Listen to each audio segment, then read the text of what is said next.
Olá pessoal, bem-vindos a mais um episódio do nosso Omnicast. Nós estamos aqui hoje com a Bruna da Hering. Bruna, obrigado por ter vindo aqui conversar com a gente. Imagina, o prazer é meu. Eu sei que hoje é teu aniversário, então fica mais especial ainda. Obrigado pelo teu tempo. Imagina. Me diga uma coisa, Bruna, a Hering é uma empresa com 140 anos, né? Como é que vocês misturam essa questão de tecnologia, inovação numa empresa tão tradicional assim? Então, como tu mencionou, 140 anos, é uma das empresas privadas mais antigas do Brasil e ela começou lá atrás, no sul, onde a gente ainda tem a nossa matriz, e tem muito a veia empresarial e familiar, principalmente, que a gente observa desde o início, desde a fundação. Então, a tradição ela nunca deixou de ser presente, inclusive ela vem sendo reforçada cada vez mais através dos nossos trabalhos de branding, das nossas campanhas. Mas, obviamente, a gente não poderia deixar de participar da corrida tecnológica aí, que todo mundo está vindo cada vez mais para o digital, principalmente depois da pandemia. Então, a nossa inovação ela passa muito por como a gente pode utilizar a tecnologia para oferecer a melhor experiência para o cliente, seja dentro do site, seja no nosso atendimento, seja através da tecnologia das roupas, inovando, trazendo coisas sempre do melhor que existe no mercado, sem ferir o nosso grande slogan, o nosso grande mote, que é o básico do Brasil. Então, vocês vão ver que a gente sempre vai ter uma linha editorial tradicional e trazendo pontos focais de tecnologia e de inovação em determinadas áreas da empresa que não acabem com essa imagem, que não disturbem essa imagem, que eu acho que é muito importante, a força e a marca da empresa para todo o país. Eu acho que a Hering dispensa um pouco super apresentações, porque é a queridinha do Brasil, todo mundo conhece. Totalmente. Mas é legal saber um pouquinho da dimensão da coisa, né? Quantas franquias, tem multimarca? Tem, nós temos cerca de 700 franquias e lojas próprias espalhadas por todo o país e são milhares de multimarcas que revendem os nossos produtos. Hoje em dia, se não me engano, esse número está em 8 mil multimarcas, em média, que vendem outras marcas também e a Hering. Então, nós temos representantes aí fazendo as vendas para todo o Brasil, em todos os estados. Eu vou querer falar com você hoje sobre essa empresa super tradicional, mas aplicada à inteligência artificial. Então, a gente chega lá, né? Mas, para isso, eu queria que você contasse para o pessoal como é que funcionou na época das cavernas, né? Que hoje em dia é super rápido, mas como é que a Hering fazia a recuperação de pedido. Então, eu queria focar um pouquinho nesse assunto para a gente ver como é que a gente andou até chegar a usar a inteligência artificial e quais foram os resultados. Pode ser? Perfeito. Então, se você puder contar um pouquinho de como é que vocês faziam antes? Uhum. Não, perfeito. Quando eu entrei na companhia lá em 2022, a gente tinha um trabalho de recuperação de carrinhos abandonados, que é muito comum em todo o e-commerce brasileiro, né? Das pessoas, enfim, por algum motivo desistirem da compra ali bem no ponto final da conversão. E a gente pensou como nós podemos migrar do modelo que estamos trabalhando hoje para algo que traga mais resultado. Porque naquela época, como tu falou, no tempo das cavernas, a gente fazia ligação de telefone, o que era totalmente inviável, assim, principalmente pensando no tamanho da companhia. A gente precisava parar uma série de colaboradores para fazer essas ligações em horário comercial, o que é péssimo para quem está recebendo a ligação, porque ele também está trabalhando, e não tem um grande engajamento, né? A gente não consegue enviar a foto do produto, falar esse produto mesmo que você estava vendo, você não quer mudar o tamanho, às vezes colocou no carrinho o tamanho errado e falou, depois eu vejo isso.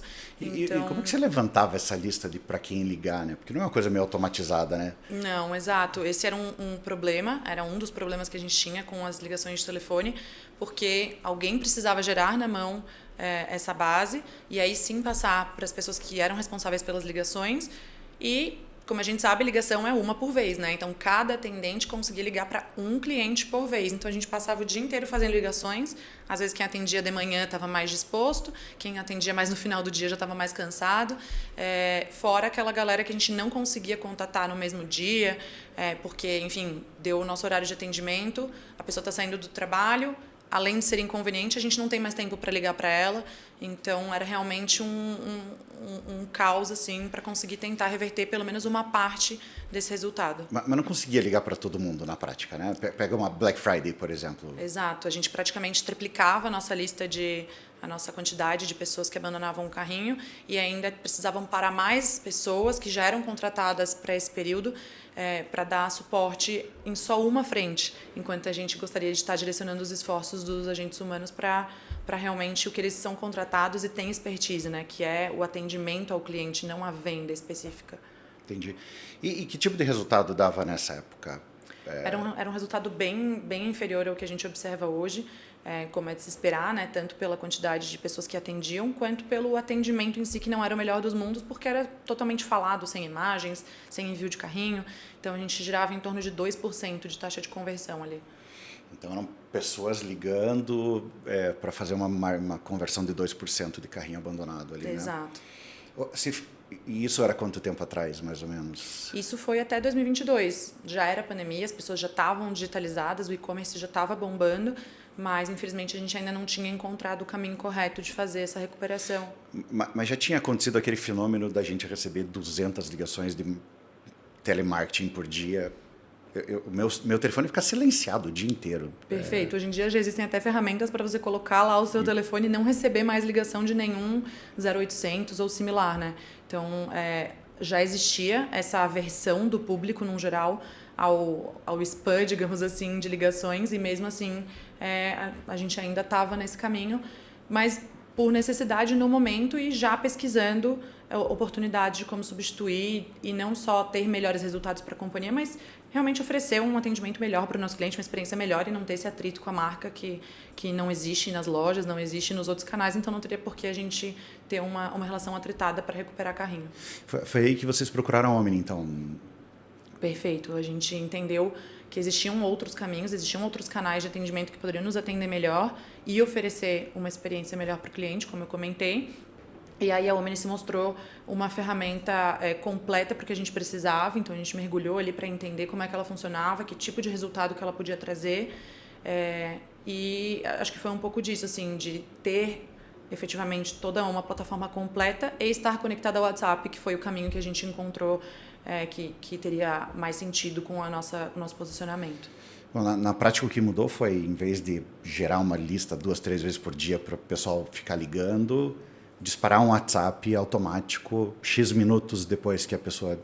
Perfeito. A gente identificava ali no sistema automaticamente esse carrinho abandonado e entrava em contato depois de um determinado momento com o cliente para incentivá-lo a voltar e reengajar na compra. Então, a gente eliminou primeiro o trabalho de ficar gerando essa base. Manualmente segundo, ali, né? Alguém com essa responsabilidade, três vezes por dia. Exato. A volumetria também, né? Que eu acho que é muito importante, porque antes a gente tinha o problema não só de atender todo mundo, mas de ligar para todo mundo, né? Mais no início ainda. Então, o disparo de WhatsApp ele também acontece de forma automática, a gente pode enviar para um número limitado de pessoas, mas nesse primeiro momento a gente ainda optou por ter pessoas por trás respondendo esse WhatsApp, essas mensagens que o cliente viesse a enviar com dúvidas, enfim, e guiar ele no processo de venda até o final. Então, a gente ainda um pouco receoso de, vamos mandar para todo mundo, qual o limite ali por dia para a gente garantir que a gente vai ter pessoas disponíveis para realmente fazer a continuação do atendimento. Então, não era um disparo igual a gente fazia por e-mail com do not reply, não responda esse e-mail. Pelo contrário. Era uma mensagem já convidando a pessoa para conversar com um vendedor na prática, né? Exato. Lógico que a gente sempre quer guiar o mais rápido possível para o carrinho e é do próprio interesse do cliente, muitas vezes, só voltar lá e fazer logo a compra que ele tinha esquecido, etc. Mas nós sempre deixamos o caminho muito aberto e incentivamos. Cara, se você tiver alguma dúvida, tira ela, porque a gente tem alguém disponível para isso aqui. Porque a gente entende que, beleza, tem as pessoas que esqueceram, tem as pessoas que foram fazer outra coisa, mas tem as pessoas que ficaram em dúvida e precisam de um segundo momento ali de reflexão e alguém incentivando e tirando as dúvidas. Às vezes é um ponto sobre frete, que isso foi observado lá no carrinho, que, enfim, acho que a gente tem essa parte muito humana que um vendedor, por exemplo, na loja física consegue tirar e a gente fez questão de manter alguns agentes para isso. E esses personal shoppers que estavam ajudando ali, foram pessoas que vocês contrataram, tiraram de loja? tiraram do saque? Como é que vocês montaram essa operação? Eram e como é que vocês dimensionaram também? Então, a gente começou bem aos poucos, assim, foi fazendo alguns disparos testes e todo mundo meio que à disposição. Aí a gente foi entendendo o volume. Você atendia lá carrinho quando faltava gente também? Não, eu não. Mas a gente realmente deslocou algumas pessoas do saque, do serviço de atendimento tradicional, fez o treinamento tanto da plataforma quanto uma questão mais de, putz, agora não é atendimento, é venda, vamos trabalhar alguns motes, alguns gatilhos para incentivar essa venda. E essas pessoas a gente foi medindo conforme as primeiras semanas de disparo mesmo, qual era a volumetria ideal. E funciona pegar pessoas do saque que tem um perfil mais de tirar dúvida, resolver problema e jogar convencer o cara a fechar o carrinho dele ali? Funciona bem? Assim, a gente tinha um resultado legal, mas ainda aquém do esperado. Eram pessoas que realmente, como você comentou, tinham tido um treinamento mais intensivo para atendimento e nós não fizemos uma grande diferenciação para venda. Então, realmente, a gente viu que não fazia sentido continuar nesse modelo por muito tempo, até porque quanto mais pessoas a gente quisesse atingir com os carrinhos, mais pessoas a gente precisaria contratar para estar nessa posição. E a gente falou, cara, o negócio para escalar ele tem que ter um nível de automação maior. E horário, né? Vocês montaram turnos, porque as pessoas abandonam o carrinho o dia inteiro na prática, assim, qualquer horário, sábado, domingo. Mas normalmente o time de saque funciona horário comercialzinho ali, né? Como é que vocês lidavam com essa... Então, isso era uma das nossas maiores dores, mesmo depois de implementar o WhatsApp, a gente ainda sofria com o horário de atendimento, porque, como você comentou, era em horário comercial, que vem a ser também o horário que o cliente está no trabalho normalmente. Então, ele não vai ter disponibilidade para ficar ali respondendo a todo tempo, para ver a primeira mensagem que nós enviamos. E aí, isso gerava um gap muito grande. Então, a gente tinha um tempo de primeira resposta, às vezes, muito superior ao que se espera para um WhatsApp, que é uma coisa mais instantânea, né? Então, tinha pessoas, por exemplo, que entravam em contato com a gente no final de semana, porque a gente tinha enviado na sexta-feira, enquanto ele estava no trabalho. Ele respondia a mensagem no sábado, no domingo, a gente já não estava mais disponível. Então, ele só ia ter uma resposta da empresa na segunda-feira. Aquilo ali já passou, o timing passou, inclusive às vezes gerou um atrito, ele vai falar, puta, agora mesmo que eu não vou comprar, que sacanagem, que demora. E aí a gente entendeu que precisava evoluir. Óbvio, muito já superior ao telefone, os resultados eram bem mais superiores. Na última Black Friday de 2024, a gente teve uma taxa de conversão bem interessante de 14%, o que é 7 vezes mais do que a gente tinha no telefone. Na estratégia inicial de ligar para todo mundo, 2%. Só de migrar para o WhatsApp, mesmo sem contratar gente, puxando gente do saque ali para fazer essa recuperação, foi para 14%, Perfeito. Que é um salto gigante, né? É gigante, porque, enfim, a receptividade das pessoas é muito maior, né? O telefone ele pode simplesmente desligar, o WhatsApp ele vai receber, o máximo que pode acontecer é ele não responder, e muitas vezes eles nem aceitavam o atendimento, falavam, não, eu compro aqui sozinho, tranquilo, e seguiam, e faziam essa conversão. E para quem ainda tinha dúvidas e queria conversar, a gente tinha um atendimento. Então era uma experiência completa, independente da situação, do contexto daquele cliente, e por isso a gente conseguiu alcançar uma conversão tão positiva nesse primeiro momento. Legal. E nem foi tenso, né? Porque a gente fez isso 10 dias antes da Black Friday. Exato. Tanto a configuração da plataforma, a integração com as nossas bases de dados, quanto as configurações efetivamente da campanha, a volumetria que a gente queria, o template, aprovar junto da meta. Tudo isso foi um período que eu acho que não ultrapassou nem 2 meses. A gente estava às vésperas da Black, que era exatamente um momento de grande volumetria e de grande sensibilidade, acho que para todo o e-commerce nacional. E mesmo assim funcionou perfeitamente. Legal. A gente tinha um problema com o telefone de não conseguir ligar para todo mundo, né? Pelo WhatsApp a gente não tem esse problema. Todo mundo que abandona um carrinho recebe um WhatsApp. Acho que isso deve, além desse aumento de conversão de 2% para 14%, que é super significativa, vocês aumentaram o volume também gigante, né? Porque ficava um pedaço da base de carrinho abandonado ali sem ninguém falar, não ficava? Perfeito. E até depois do período que a gente implementou o WhatsApp, a gente ainda tinha muitas pessoas, como eu comentei, entrando em contato no horário de atendimento, fora do horário de atendimento, desculpa, e a gente tendo que lidar com isso pós retorno do time. Então, era como se a gente estivesse resolvendo um problema com a entrada do WhatsApp, mas talvez causando ou persistindo em outro. E aí por isso que a gente começou a pensar em como evoluir junto com a Omni nessa frente. E foi aí que apareceu a IA, né? E é o que a gente está testando agora, que eu queria conversar com você. Como é que foi, Bruna, essa questão de testar um modelo em que a gente tirava os personal shoppers, ou gradativamente substituía e tal, e a gente começar a acreditar que a inteligência artificial pudesse fazer aquele trabalho ali? Você acreditou desde o começo que ia dar certo? A gente acreditou bastante, a gente viu alguns cases, mas todos eram de outros setores, né? E a gente sabe das complexidades do setor de moda, do varejo de moda. De modelagem, de tamanho, de... Perfeito. E cada vez mais concorrentes, então o cliente ele realmente quer saber o detalhe, o acabamento, se aquela peça é boa para o inverno, para o verão, para uma festa específica, ele não tem mais dúvidas tão específicas que podem ser tiradas só num descritivo ali na página do produto. Então, a gente já tem uma história bem legal com o IA dentro da companhia, a gente já tem uma série de iniciativas, de frentes de trabalho ali que sempre nos trouxeram resultados bem importantes, como no próprio atendimento, onde não necessariamente todo o atendimento recebido por cliente é feito por agentes humanos, a gente tem uma frente de IA para isso, e a gente entendeu que na frente de vendas também teria como aplicar a IA para suprir essas necessidades, superar esses obstáculos que a gente estava observando mesmo depois de implementar o WhatsApp. Então, foi um processo onde todo mundo estava bem engajado e otimista, digamos, pelo histórico, e porque a gente começou a observar os testes também da Omni em outros clientes e viu, não, acho que se a gente fizer um treinamento mais voltado para a moda, para todas essas especificidades que eu mencionei, talvez a gente consiga ter um resultado bem bacana aqui, comparável ou até superior ao dos agentes humanos. E como é que foi? Como é que vocês começaram? Como é que vocês ganharam a confiança que precisava para ligar, né? Perfeito. E quanto trabalho deu isso? Quanto tempo levou?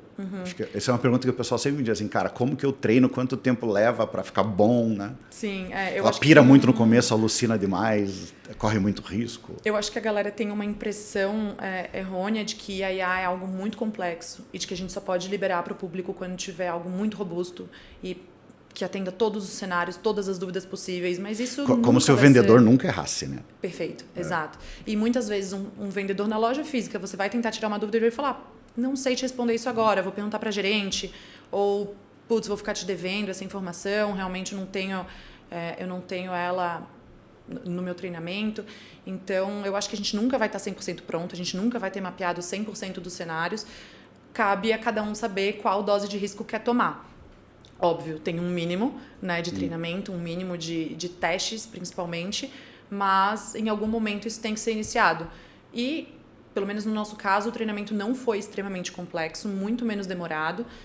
A tecnologia que nos foi apresentada ela já era bem completa, a gente só precisou fazer realmente ajustes para a questão do varejo de moda, que realmente não estava contemplado ainda. E muito também de voz de marca, tom de voz, né? Acho que a gente fez um trabalho ali de pegar tudo que a nossa empresa já tem de branding e de personas, de imputar isso na IA e falar, se comporte nesse sentido, utilize esses tipos de termo, que é como o nosso cliente está acostumado a ser tratado, e colocamos toda uma base de informações também, de conhecimento dos próprios produtos, de onde que ele podia puxar as informações, tirar dúvidas sobre frete, etc. E eu acho que ali a gente já cobriu o principal, né? As principais dúvidas. Bruna, as pessoas acham que a IA é uma coisa meio mágica. Eu gosto de dizer que se parece mágica é IA, né? Mas esse treinamento não tem nada muito de mágico, assim, né? Não, é na prática, na prática, o que vocês fizeram, assim, só para o pessoal entender? Claro, a gente gerou um monte de documentos, então extraiu tudo que a gente tem na nossa central de ajuda, pegou todos os materiais de marketing, de tom de voz, de branding, pegou uma série de perguntas e respostas específicas e também ligou com a nossa base de dados dos produtos em si. E aí é realmente colocar dados para dentro dela, ela vai ingerir e toda nova pergunta do cliente ela vai lá buscar e tentar interpretar, né, tanto a pergunta quanto a resposta e gerar uma experiência conversacional. Porque na prática, muitas empresas já fazem um passo anterior a isso há muitos anos, né, que é um depara. O cara perguntou isso aqui, responde isso aqui. Mas, cara, todo cliente vai ter a mesma resposta, o mesmo padrãozinho. Às vezes ele colocou 2 ou 3 palavras a mais que dão uma especificidade para a pergunta que não é exatamente a mesma pergunta do outro cliente. E aí cabe a IA interpretar isso, saber onde buscar e o que devolver. Acho que é esse jogo de cintura ali, essa inteligência mesmo, que um depara, por exemplo, uma árvore pronta não tem. Na verdade, o treinamento da IA, tirando essa parte que você falou de subir materiais, etc., mas mesmo esses materiais são todos textos, né? Que a IA consome ali. Perfeito. E quando você vê ela dando uma resposta de um jeito que você não quer, você simplesmente faz um texto dizendo, quando vier alguma coisa nesse sentido, responda assim, não responda assado, né? Exato. O treinamento é um processo de melhoria contínua, assim. Inclusive, ele continua, mas primeiro a gente treinou com a base de conhecimento e antes de liberar para o público, como você tinha perguntado antes, teve toda uma série de testes internos junto com o time da Omni e o nosso ali na Ering, de simular casos reais. Vocês foram abandonando o carrinho lá e testando como é que ela se comportava. Como ela se comportava, as nossas dúvidas. Então, tirando dúvidas de modelagem, de essa peça é boa para o inverno ou não, e aí ia vendo, né? Putz, essa peça é mais grossa, ela está na coleção de inverno, na descrição tem alguma informação a respeito dessa dúvida em específico, e aí a gente foi modelando. E é o que no mercado se conhece como prompt design, né? A gente realmente olha para as instruções que a gente dá para a IA e fala, cara, como eu consigo colocar aqui mais limites, como eu consigo dizer para ela que em determinados casos se adapte e faça isso aqui.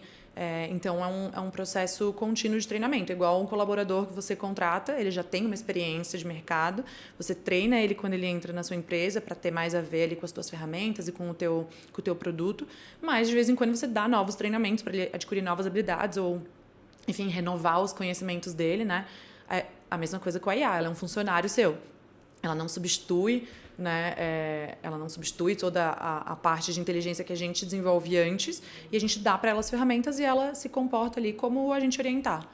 O legal é que a gente treina a IA, ela não esquece, né? Ela não esquece. Ela não pede demissão, não vai embora. Exato, é um investimento seguro que está vale sempre guardado para a empresa. Vou gastar um tempão treinando essa IA aqui, eu sei que ela não vai jogar fora. Ela é fiel até o final. O Bruno, aí, resultado. Vocês colocaram aí esse carrinho abandonado com inteligência artificial um pouquinho antes do Natal, não foi isso? Perfeito, foi ali depois da Black Friday, até por a gente entender que ligar o carrinho antes da Black Friday foi um movimento super positivo lá em 2023. Mas em 2024, com o digital crescendo cada vez mais e colocando uma ferramenta nova que poderia ter, né, um ou outro caso de alucinação e a gente ainda não se sentia seguro nos treinamentos e tal, a gente falou, vamos segurar, vamos deixar passar a campanha e pré-Natal, que é um segundo momento muito importante para a companhia, a gente vê na prática isso com os clientes. E foi perfeito. Assim, a gente observou que, beleza, já tínhamos um resultado muito positivo com o carrinho, com humanos, mas com a IA a gente realmente conseguia ir mais longe conforme a gente estava suspeitando. Então, primeiro que ela atende 24 horas por dia, 7 dias por semana. E isso não só libera os nossos agentes do SAC para fazerem os atendimentos para os quais eles foram treinados e realmente estão capacitados. O pessoal do SAC voltou para o SAC, foi isso? O pessoal do SAC voltou para o SAC, onde a gente estava tendo também bastante demanda de atendimento para tirar dúvidas sobre os pedidos já realizados, etc. E o WIS, né, o carrinho, com o IA, conseguiu tirar todas as dúvidas dos nossos clientes ali durante o mês de dezembro e até hoje está ligado. Então, além de ele responder com mais rapidez e a todo momento, a gente realmente percebeu que isso tinha impacto no atrito com o cliente e aí, consequentemente, uma conversão maior. Então, a galera que tem comprado com atendimento com isso tem convertido até 22%. Caramba. Ali no período inicial, né, quando a gente olha para tudo, a régua como um todo, ela subiu de 14% para 19% de conversão, mas a galera que conversa mesmo com o WIS é de até 22% de conversão. Então, enquanto vocês estavam trabalhando com os personal shoppers ali em horário comercial, estava convertendo 14%. Quando vocês substituíram pela inteligência artificial, subiu para 19%. Perfeito. Você acha que isso é porque a inteligência artificial já está atendendo melhor do que o humano? Ou porque você acha que realmente ter disponível sábado, domingo, 24 horas por dia é o que está fazendo a diferença ali? Então, eu acho que não é só a questão da disponibilidade, mas da rapidez. O ser humano, por mais que ele domine o conhecimento que está ali, que seja o melhor atendente do mundo, ele vai ter que processar aquela pergunta, entender, lembrar a resposta, às vezes até consultar um outro sistema e digitar e enviar. Isso tudo gera um tempo maior. Então, a IA ela vai ter uma resposta que com certeza é a correta e todo esse processo de interpretação, busca da informação e envio foi muito mais rápido do que um ser humano faria. Eu acho que é aí que mora o segredo. Eu tenho visto alguns comparativos de produto, por exemplo. É difícil fazer, né? Com certeza. Qual que você acha melhor, esse ou esse? O que você recomenda para minha mãe, esse ou esse? Esse é um texto que o vendedor leva 15, 20 minutos para escrever e a IA cospe em 10 segundos, né? Exato. Ele vai ter que, por exemplo, ver as cores disponíveis e a descrição de cada um dos produtos, comparar, se ele tiver experiência com produtos de moda, elaborar toda uma narrativa ali para convencer aquele cliente e digitar toda a mensagem. Então, isso aí realmente pode demorar muitos minutos. E outra, né? Ele vai estar atendendo um limite de clientes por minuto, por hora, enfim, porque ele não vai conseguir dar vazão para centenas de pessoas, enquanto a IA faz de forma síncrona várias pessoas. E as pessoas se impressionam de receber uma mensagem de recuperação de carrinho, sei lá, no sábado, 9 horas da noite, e quando ela interage ali, a IA responde. Então, eu acho que o primeiro cuidado que a gente tomou foi de realmente não invadir o espaço do cliente.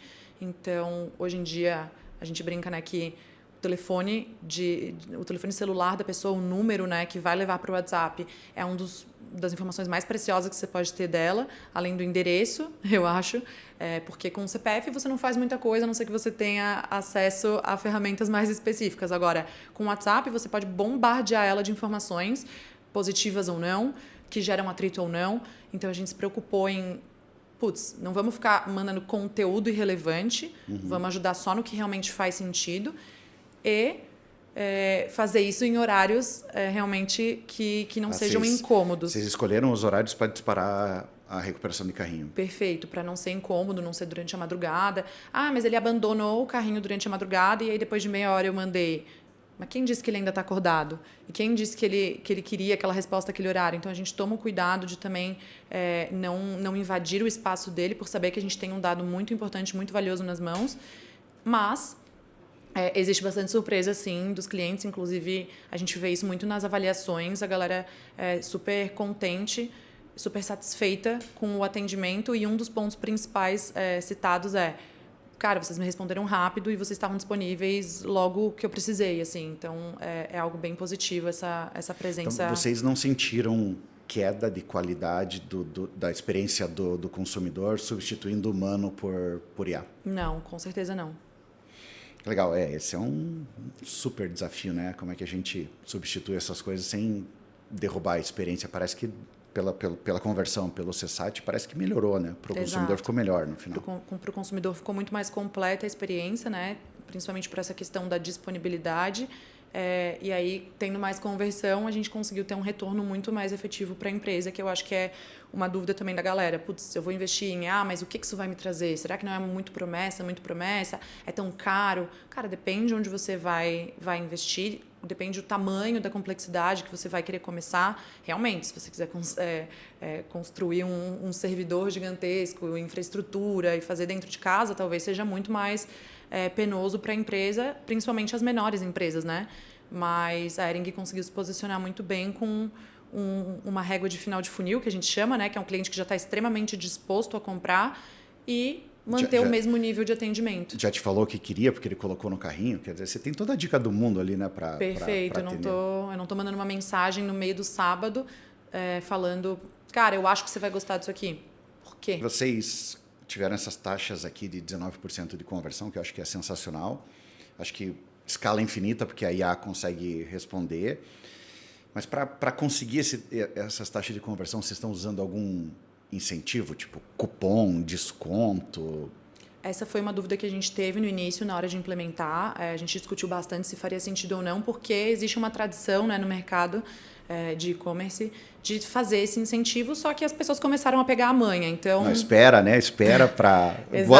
abandona o carrinho e espera o cupom chegar. Exato. Amiga, já aconteceu comigo, abandona lá que daqui a pouco chega um e-mail. Só que esse e-mail pode parar no spam, a pessoa pode se distrair, olhar outra coisa, e quando receber, ela esquecer, não passar batido. Aí ela tem a experiência negativa de não comprar o produto que ela efetivamente queria, e a companhia, se for o caso dela converter, perder em margem de lucro. Então, acho que não é uma coisa positiva ali para ninguém, para nenhum usuário. E aí a gente optou por não fazer nenhum incentivo. Então, realmente, a taxa que a gente está olhando é banana com banana, né? A gente não está comparando coisas diferentes, porque aqui eu dei um incentivo, dei um cupom, enfim, e ajudei a melhorar. Realmente ajudando, melhorando a experiência e trazendo resultado com isso, sem comprometer margem. Exato. Que legal. Bom, obrigado por ter compartilhado com a gente todos esses aprendizados. Uma última pergunta aqui sobre o futuro agora. O que a Hering quer fazer? O que está nos teus planos aí, Bruna, para a inteligência artificial, para essa área de recuperação ali? Então, a gente sempre teve a vontade de expandir, né, o envio das regras de WhatsApp, mas muito cautelosos quanto ao nosso capacity enquanto time. Enquanto os agentes precisavam atender, a gente não podia sair simplesmente colocando mais gente para dentro que eles não conseguiriam dar atração. E com a entrada do WIS, da inteligência artificial, a gente enxergou uma oportunidade bem grande de avançar em outras frentes sem comprometer o time. Então... E sem precisar ficar mendigando budget no meio do ano e tal. Exato. Então, a gente já começou os testes com uma régua de Pix não pago, que, né, todo mundo sabe que hoje em dia o Pix é um dos meios de pagamento mais utilizados no Brasil. Praticamente todo brasileiro tem pelo menos uma chave Pix. E é um pagamento muito facilitado. Então, ele foi implementado na Hering há um certo tempo. Só que, realmente, existe uma taxa de abandono, né? Seja porque o cliente, quando foi pagar, se distraiu por um outro motivo, ou percebeu que estava sem saldo naquele banco e deixou para depois. E as chaves Pix, elas vencem, né, o código ali de pagamento. Então, a gente começou os rápido, testes, né? esse ano. 15 minutos a chave não vale mais, né? Perfeito. Ou você paga em 15 minutos ou aquela chave Perfeito. perdeu, né? E aí, por exemplo, cada canal de comunicação, né, eu acho que ele é especializado em uma interação que você quer ter com o cliente. Então, você tem que montar uma estratégia. Para o WhatsApp, para o Pix, faz muito sentido, porque você precisa de rapidez. Então, enviar um e-mail, o cara não necessariamente vai abrir o e-mail na hora, não necessariamente vai receber uma notificação no celular. Não, a chance de você me mandar um e-mail, eu ver esse e-mail em 15 minutos... E pagar a tempo. E pagar é nenhuma. Exato. Então, o WhatsApp ele gera essa rapidez, esse engajamento. Ele pode ali só copiar e ir direto no app do banco e pagar. Então, a gente já começou os testes com essa régua. E, assim, fenomenais os resultados. A gente tem quase 30% de conversão nessa régua, sem gerar mais estresse no WIS. Não que eles sejam humanos para ter estresse, mas a gente muitas vezes nem vê o cliente respondendo e falando, puta, mas eu tô com uma dúvida de como pagar esse código.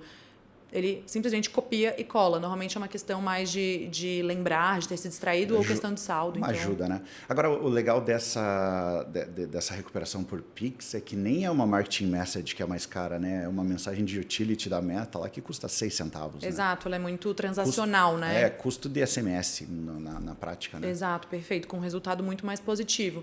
E aí, essa é uma régua que a gente ligou recentemente, agora em 2025 já tem observado um resultado, assim, fenomenal.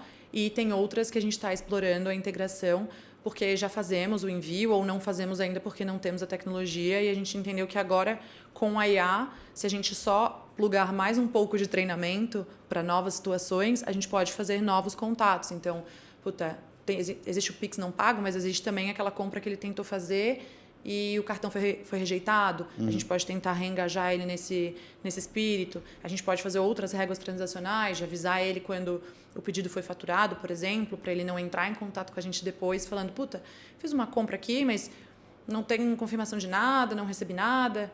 Normalmente a gente, né, já faz esse envio por e-mail como todo e-commerce, mas às vezes o cliente não lê. Então, se a gente puder deixar ele a par e ser proativo nessa comunicação, a gente pode evitar um custo lá na frente dele entrar em contato com o saque, ou dele entrar no site e ter o trabalho de procurar. A gente tem estatísticas aqui de que quando a gente implementa status de pedido proativo, né? Uma coisa é o cara entrar no bot e perguntar o status do pedido, que é ok. Mas quando a gente informa, teu pedido foi faturado, teu pedido saiu para entrega, a gente diminui 30% a 40% ligações no saque. É um número bem interessante e acho que a proatividade ela não só ajuda nos resultados depois da companhia, né? Uma economia que a gente vai ter em atendimento, mas também na conexão com o cliente. O cliente recebe ali, ele sabe que aquele número é oficial da Hering, ele se sente bem tratado por ter recebido aquilo ali, por ter proatividade por parte da empresa. Acho que é bem importante essa conexão, assim. Lógico, cada empresa vai fazer seus cálculos e ver quanto que pode enviar, quais regras fazem sentido, mas eu acho que vale muito a troca, assim. Se você pudesse dar, para a gente terminar aqui agora, né? Se você pudesse dar uma dica para quem é de moda, varejista de moda e que está pensando em fazer alguma coisa diferente esse ano, o que você sugeriria, assim? Comece, porque como eu comentei antes, não existe um momento perfeito, não existe, a partir daqui o treinamento já está suficiente. Existe um mínimo, com certeza, a gente não quer alucinações, né? Não quer respostas incorretas, existem limites que você coloca dentro do prompt para que a IA não ultrapasse o escopo. Mas depois disso, o céu é o limite. Então, mais fácil você começar e sem alucinações, etc., você não vai ter grandes problemas. Então, começa e depois vai aparando as arestas do que querer abraçar o mundo e ter todos os cenários, todas as respostas na ponta da língua, porque nenhum vendedor vai ter isso. Quem dirá uma tecnologia que depende do humano para ser alimentada. Então, acho que começar o mais rápido possível, entender qual a estratégia de abordagem. Então, eu vou abordar os meus clientes que abandonaram um carrinho. Não, eu prefiro abandonar os meus clientes que se cadastraram na newsletter. Eu prefiro que o cliente me aborde porque eu não tenho tanta verba para fazer o contato proativo. Cada um vai saber do seu cliente, da sua persona. Se não souber, estude e tenha esses dados em mão, porque daí, com certeza, a aplicação vai trazer muito mais resultado. Bruna, super obrigado por ter topado bater esse papo com a gente, que foi uma delícia, passou super rápido. Super, é sempre um prazer trocar ideia com vocês sobre inteligência artificial e sobre o mercado como um todo. Ainda mais um dia tão especial que é o teu aniversário, parabéns, obrigado pela participação. Gente, obrigado pela participação de vocês também, por terem assistido. Em breve a gente divulga os novos entrevistados aqui. Obrigado.